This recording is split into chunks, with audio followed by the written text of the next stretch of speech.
হয়, বাৰিষা অহাৰ লগে লগে কালৰূপ ধাৰণ কৰিছে ৰাজ্যৰ নৈ উপনৈসমূহ। সমান্তৰালভাৱে কালৰূপ ধাৰণ কৰিছে দলগাঁৱৰ দনশিৰি নৈ। মই বৰ্তমান উপস্থিত আছোঁ দলগাঁৱৰ যি দনশিৰি নৈ আছে, দনশিৰি নৈৰ পাৰত।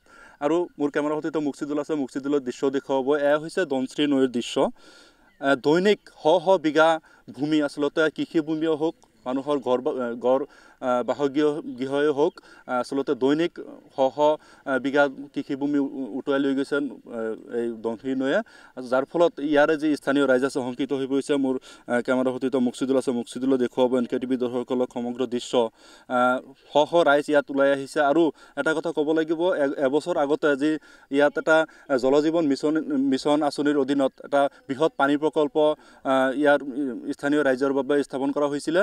যি পানী প্ৰকল্প আছে, এই হয়তো 2 দিনৰ ভিতৰতে এই নৈত জাহ যোৱাৰ উপক্ৰম হৈছে। সমান্তৰালভাৱে এই নৈৰ ওচৰতে কাষতে প্ৰায় 100 মিটাৰ নিলগত থকা এটা প্ৰাথমিক বিদ্যালয়খনো আচলতে যিকোনো সময়ত এই দনশিৰি নৈত জাহ যোৱাত উপক্ৰম হৈছে, যাৰ ফলত ইয়াৰে যি শৈক্ষিক সমাজ আছে, শৈক্ষিক সমাজো আচলতে শংকিত হৈ পৰিছে। কিয়নো এই বৃহত্তৰ অঞ্চলত যদি একমাত্ৰ প্ৰাথমিক বিদ্যালয়খন যদি নৈয়ে উটুৱাই লৈ যায়, এই অঞ্চলৰ যি ছাত্ৰ ছাত্ৰীসকল আছে, কণ ছাত্ৰ ছাত্ৰীসকল আছে, শিক্ষা গ্ৰহণ কৰাত আচলতে বাধাৰ সৃষ্টি হ'ব। আৰু বিশেষকৈ কৃষিভূমি, যে দৈনিক কৃষিভূমিসমূহ আচলতে নৈয়ে উটুৱাই লৈ গৈ আছে, এই যাৰ ফলত সেইকাৰণে আচলতে ৰাইজসমূহ শংকিত হৈ পৰিছে।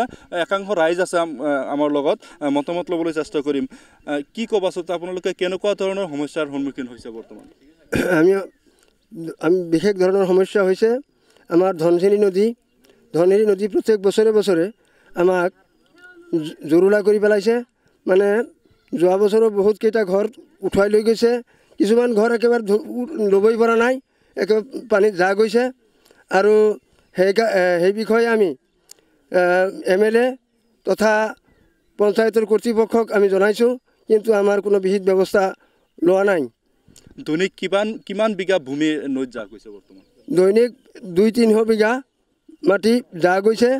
আৰু যাবলৈ ইয়াত এটা JGM প্ৰকল্প হৈছে, আৰু এখন LP স্কুল আছে। ইয়াত এইবিলাক মানে জাহ যোৱাৰ উপক্ৰম হৈছে, বেছি দূৰ নাই আমাৰ। সেইকাৰণে আমাৰ ৰাইজ তথা সকলোৱে মানে আতংকিত হৈ পৰিছে যে ঘৰ দুৱাৰ আৰু সেই JGM প্ৰকল্পটো উঠুৱাই লৈ গ'লে আমাৰ বিশেষ অসুবিধা হ'ব। সেয়ে আমি চৰকাৰক, অসম চৰকাৰক বা আমাৰ বিধায়ক মহোদয়ক টানি অনুৰোধ জনাওঁ যে যাতে আমাৰ এই ধনশিৰি নদীত এটা বান্ধ, পল্ডাৰ প্ৰটেকশ্যন নাইবা মাথাউৰি দি আমাক এটা উপকাৰ কৰে, যাতে ৰাইজৰ এইটো কৰিলে যাতে আমাৰ সকলো ৰাইজৰ উপকাৰ হ'ব বুলি আমি ভাবি আছোঁ। এতিয়ালৈকে কিমান বিঘা মাটি গৈছে আনুমানিক? এতিয়ালৈকে প্ৰায় 2000 বিঘা মাটি গৈছে, প্ৰায় 2000 কৃষিভূমি। মানুহৰ কিমান ঘৰ গৈছে? মানুহৰ ঘৰ গৈছে প্ৰায় 60-70 ঘৰ মানুহ গৈছে। বিভিন্নজন লোক ঘৰ বাৰী এৰি হয়তো অন্য স্থানলৈ ঢাপলি মেলিব লাগে। হয়, অন্য ঠাইলৈ ঢাপলি মেলিব লগা হৈছে। ঠিক আছে, এই মুহূৰ্তত ধন্যবাদ জ্ঞাপন কৰিছোঁ। আৰু ৰাইজ আছে, মতামত ল'ম। তাৰ আগতে NKTV দৰ্শকসকলক আৰু এটা দৃশ্য দেখুৱাইছোঁ। এয়া হৈছে কেইবাগৰাকী লোকৰ বাসগৃহ। আমি য'ত বৰ্তমান থিয় হৈ আছোঁ, ইয়াৰ পৰা মাত্ৰ 50 মিটাৰ আচলতে নিলগত এই ঘৰসমূহ আছে। যিকোনো সময়ত এই ঘৰসমূহ দনশিৰি নৈত জাহ যাব পাৰে। এই পৰিয়ালসমূহ আচলতে আমাৰ লগত আছে। এই পৰিয়ালসমূহ আচলতে শংকিত হৈ পৰিছে। কি কয় এই নৈপৰীয়া ৰাইজসমূহে, আৰু মতামত ল'বলৈ চেষ্টা কৰিম। কি ক'ব, কেনেকুৱা ধৰণৰ অসুবিধাৰ সন্মুখীন হৈছে? গাঁৱতে কাষতে এটা প্ৰাথমিক বিদ্যালয় দেখা পাইছোঁ, বহুত ঘৰ বাৰী আছে, তাৰ ওচৰতে এটা জলজীৱন মিছনৰ বৃহৎ প্ৰকল্প আছে, চৰকাৰী কোটিটকীয়া প্ৰকল্প, যিকোনো সময়তে জাহ যাব পাৰে। কি ক'ব? হয়, খেৰনি চাপিৰ ৰাইজৰ ভুগিবলগীয়া দৃশ্য। আজি এই দনশিৰি নদী এজাক বৰ্ষণ অহাৰ পিছতেই আমাৰ গৰাখহনীয়া খহাই লৈ আছে। এনেদৰে আজিৰ পৰা প্ৰায় 15 বছৰ আগৰ পৰা এনেদৰে ভাঙি আছে, আৰু প্ৰায় 500 বিঘা মাটি খহাই লৈছে। আৰু কালিৰ পৰা প্ৰায় 300 বিঘা মাটি খহাই লৈ আছে। আৰু ইয়াৰ পৰা গৰাখহনীয়াই 10ৰ পৰা 15টা ঘৰ খহাই লৈ গৈছে। আৰু ইয়াতে এটা JGM আছে, যোৱা বছৰত এইটো স্থাপিত কৰিছিলে, এতিয়া এই বছৰতেই ভাঙিবলগীয়া অৱস্থাত পৰিছে। আৰু এটা প্ৰাথমিক বিদ্যালয় আছে, এই বিদ্যালয়টো ভাঙিবলগীয়া অৱস্থাত পৰি আছে। শিক্ষা বিভাগক জনাইছে নে নাই আপোনালোকে? শিক্ষা ব্যৱস্থা জনাইছোঁ, এইটো কোনো ধৰণৰ গুৰুত্ব দিয়া নাই। আৰু আমাৰ অসম চৰকাৰত এটা অনুৰোধ জনাওঁ যে এইটো অতি সোনকালে আমাৰ প্ৰটেকশ্যনৰ ব্যৱস্থাটো কৰি দিব লাগে। আৰু আমাৰ MLA ছাৰক জনাওঁ যে এইটো অতি সোনকালে আমাৰ দুখীয়া ৰাইজক, আমাৰ খেৰনি চাপৰি ৰাইজক বসবাস কৰিবৰ কাৰণে এই প্ৰটেকশ্যনৰ ব্যৱস্থাটো কৰি দিব লাগে।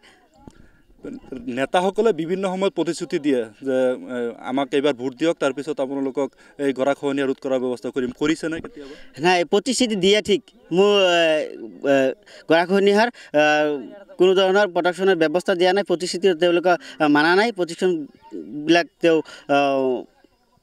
দিয়া নাই।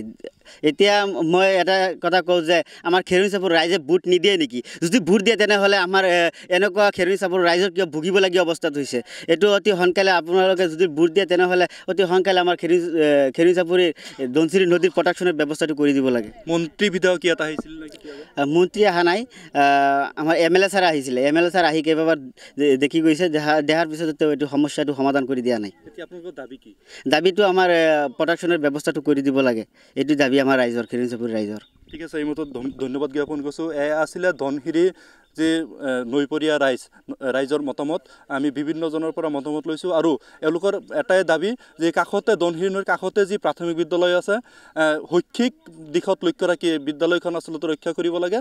আৰু যি পানী প্ৰকল্প আছে, বৃহৎ পানী প্ৰকল্প ৰক্ষাৰ্থে এই ধনশিৰি নৈৰ কাষতে আজি হয়তো বৰ্ডাৰ প্ৰটেকশ্যনেই হওক, মথাউৰি হওক, যিকোনো উপায়েৰে এই গৰাখহনীয়া ৰোধ কৰাৰ বাবে এই ধনশিৰি গাঁৱৰ ৰাইজে আচলতে NKTVৰ জৰিয়তে চৰকাৰলৈ অনুৰোধ জনাইছে।